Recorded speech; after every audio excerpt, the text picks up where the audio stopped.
Over here at Crown Leisure today, we work on a pontoon boat, putting some lights on. We're gonna go under here somewhere. I think we got 4 for each side. Not 100% how everything's gonna work yet. We'll figure it out. So nothing's ever easy. So these lights that we're putting on look like this. 2 holes, wire comes off the back. They come with these little mounts. You can run your wire out the side, so you can stick it down like that and mount it flat to surface or whatever. Or you can run the hole out the back or out the middle, however you want to do it. Well, my initial thought was I want this light up here, about like that. See if I can hold it steady. I want this light up here where it shines down, because if you go all the way up to that plywood, these are gonna block your light, right? Well, if I move down some, go up here, it doesn't block the light as much, but it's not evenly spaced all the way down the boat. So I can't go all the way up there. So my idea was to drill and tap, put it right there. And I think that's gonna be the best case, because I looked a little further down the boat on mounting it to the plywood. You can come down here, there's wire loom, and it's all screwed up, tied up tight. It would be a pain to move. So without putting 12 hours of labor into putting these lights on, it's not gonna happen. So I'm gonna get to drilling and tapping some holes. We're gonna get these things screwed in. All right, so I got this set up here. I'll show you how I do one, I guess, start to finish.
There we go.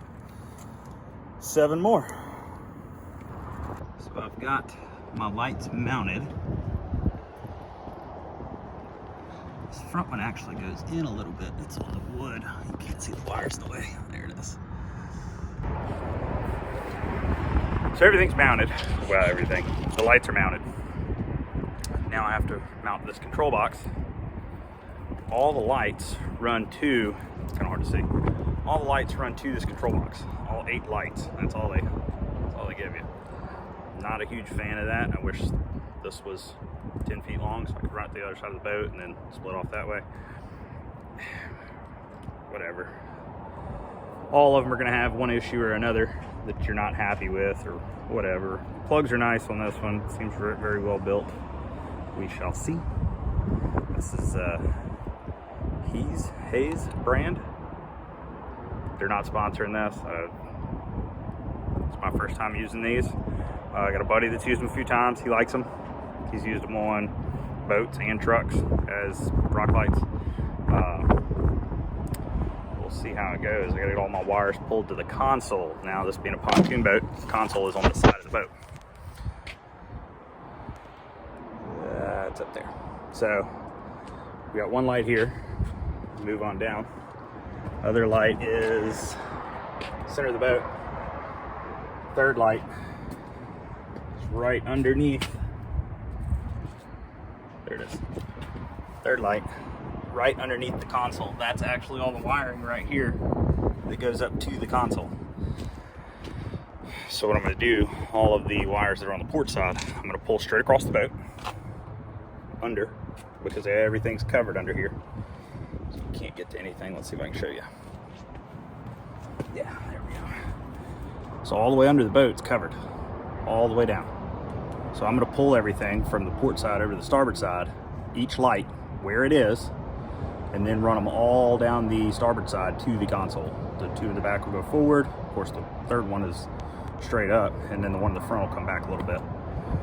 That's the plan. We'll see how it goes. I've got some extension cables on the way because I don't think some of these are gonna be long enough. So I ordered 4 10-foot extension cables, those little plugs. Hopefully they'll be here today or tomorrow. We'll see.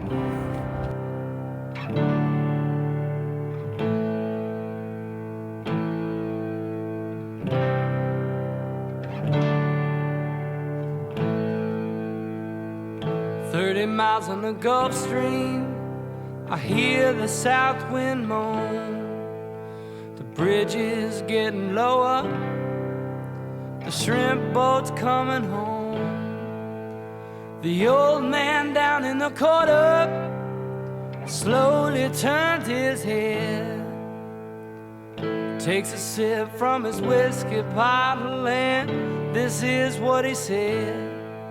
I was born in the rain on the pontoon train underneath the Louisiana moon.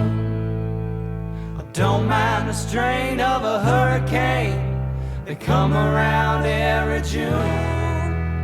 The high black water, a devil's daughter, she's hard, she's cold, and she's mean.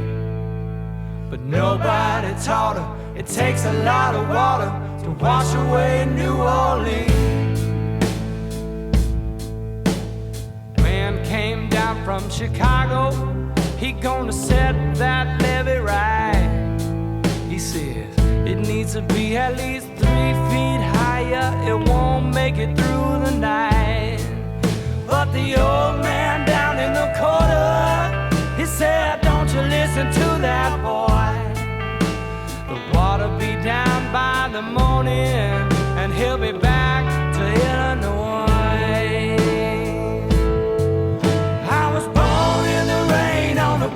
Train underneath the Louisiana moon. I don't mind the strain of a hurricane, they come around every June. The high black water, a devil's daughter, she's hard, she's cold, and she's mean. But nobody taught her it takes a lot of water to wash away New Orleans.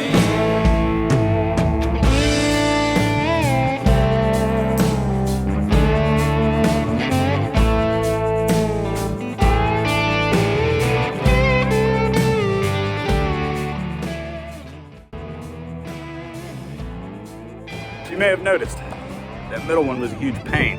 I'll show you why. Climb up the boat. See if I just turn you around here. So you get in the boat, there's center console. It's about where the third light is. And that's where I was trying to run across. That light is about right here. I was trying to run across. Well, we've got this thing. Holy shit, that's a big hole. So I'm guessing, yeah, can't go, so it's all closed up right here, and that's how I was running into this wall trying to go across. So I ended up having to go behind it, which made my wire too short. What do you do?